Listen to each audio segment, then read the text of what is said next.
todo movimiento afuera de la Tierra y dentro de ella genera un cambio. Estos están asociados a un incremento en la temperatura del planeta. Vamos a estar con precipitaciones en gran parte del país.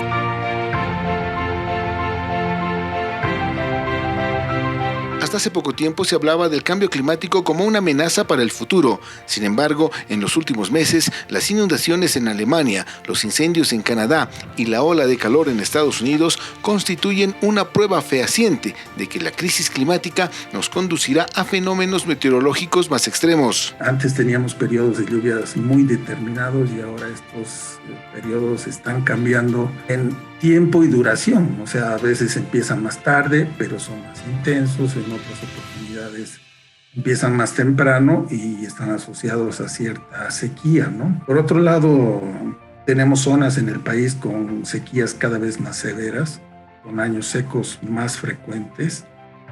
En nuestro país, según el CENAMI, estamos ingresando a la época de lluvias y este evento puede ser contraproducente. Si bien por una parte las lluvias en el occidente permitirán garantizar el abastecimiento de agua, en el oriente la situación será totalmente distinta, porque podría ocasionar grandes inundaciones en varias regiones del país. Sí, ya vamos a tener lluvias más permanentes, tenemos los patrones de circulación propios ya de la época y por tanto tenemos bastante aporte de humedad de la Amazonía. Lo que estamos viendo se reflejan en lluvias en gran parte ya del país. No debemos olvidar también que estamos ingresando o estamos en transición a lo que significa el fenómeno de la Niña, y eso es favorable en cierta forma para las represas, para poder captar mayor volumen de agua y no sufrir de sequía más adelante en las ciudades.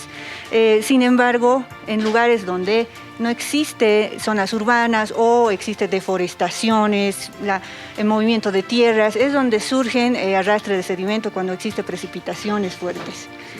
Y se dan inundaciones. Para el experto en reducción de riesgos de desastres, Rodrigo Villavicencio, la deforestación es una de las principales causas ocasionadas por el ser humano que está relacionada directamente con las inundaciones y eventos extremos que se registran en nuestro país. Las actividades del hombre como deforestación, construcciones en lugares no permitidos, que hacen que estos fenómenos se conviertan en desastres naturales, es evidente. O sea, todos los desastres suceden cuando existe una amenaza. Cuando allí se producen deforestaciones, eso tiene una incidencia directa en el comportamiento del agua en estas cuencas. En base a estos antecedentes, será difícil evitar este tipo de desastres.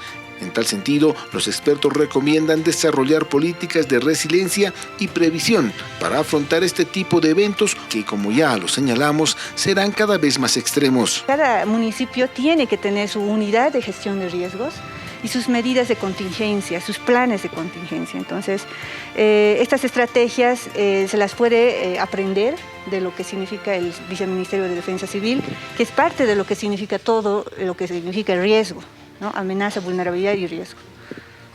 Pero también tiene que haber medidas no estructurales como la concientización de la población, el respeto a la norma, el que la población conozca cómo debe comportarse en caso de desastres, etc. En suma, hay que seguir trabajando fuertemente en esto en el país y bueno, hay proyectos que todavía están encarando.